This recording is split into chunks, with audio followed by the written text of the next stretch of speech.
ప్రధాన కార్యాలయంలో ఇవాళ పవన్ కళ్యాణ్ సమక్షంలో పిఠాపురం నియోజకవర్గం నుంచి పలువురు పార్టీలో చేరారు. ఈ సందర్భంగా జనసేన పవన్ కళ్యాణ్ ఆసక్తికర వ్యాఖ్యలు చేశారు. పిఠాపురంలో తనను ఓడించే బాధ్యతను చిత్తూరు జిల్లాకు చెందిన పెద్దిరెడ్డి గారి అబ్బాయి మిథున్ రెడ్డి తీసుకున్నాడంట అని వెల్లడించారు. వాళ్ళు పోటీ చేసే నియోజకవర్గాల్లో ఇతరులను రానివ్వరు.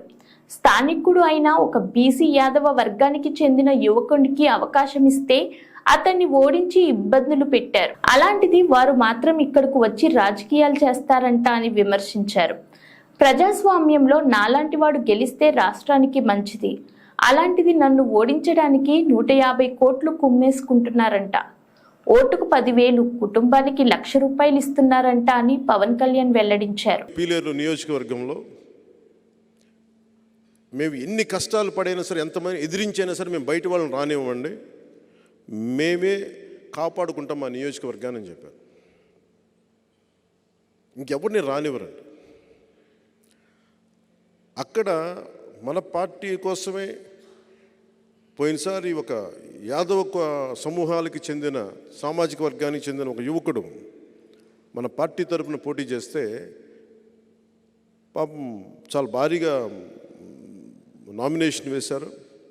కానీ ఎలక్షన్లో ఓడిపోయారు. మీ ఓట్లు బాగానే వచ్చినాయి. కానీ మొన్న ఈ మధ్యన ఆయన మన పార్టీ నుంచి వెళ్ళిపోయారు వచ్చిన ఎలక్షన్లు అయిపోయిన తర్వాత. కానీ సొంతగా పార్టీ పెట్టి ఆయన ముందుకు వెళ్దామంటే ఆయన మీద దాడి చేశారు.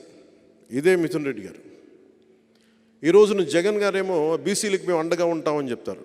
బీసీలకు అండగా ఉంటామంటే మేము మెతుకులు పడేస్తాం, మీరు ఏరుకోండి. 60 పైచిలుకు సీట్లు ఉంటే 40 పైచిలుకు సీట్లు ఒక్క సామాజిక వర్గానికి ఇచ్చారు రాయలసీమలో.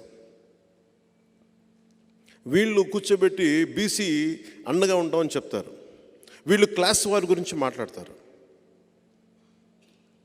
నాకు జగన్ రెడ్డి గారి మీద కానీ మిథున్ రెడ్డి గారి మీద నాకు వ్యక్తిగతంగా నాకు కోపాలు లేవు వీళ్ళ మీద. ఇంకెవరు రాజకీయాల్లోకి రాకూడదు. నేను ఉన్నది దశాబ్దం నుంచి నేను పోరాడుతూ ఉన్నాను.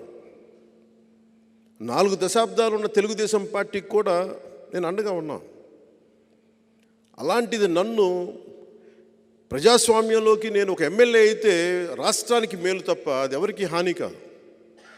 రాష్ట్రంలో నాలాంటి గొంతుకులు ఉండకూడదు. నా కోసం 100 కోట్లు 150 కోట్లు ఓటుకి ₹1,00,000 ఇచ్చుకునేయమని, కుటుంబానికి ₹1,00,000 ఇచ్చుకునేయమని స్థాయిలో మాట్లాడుతూ ఉన్నారు.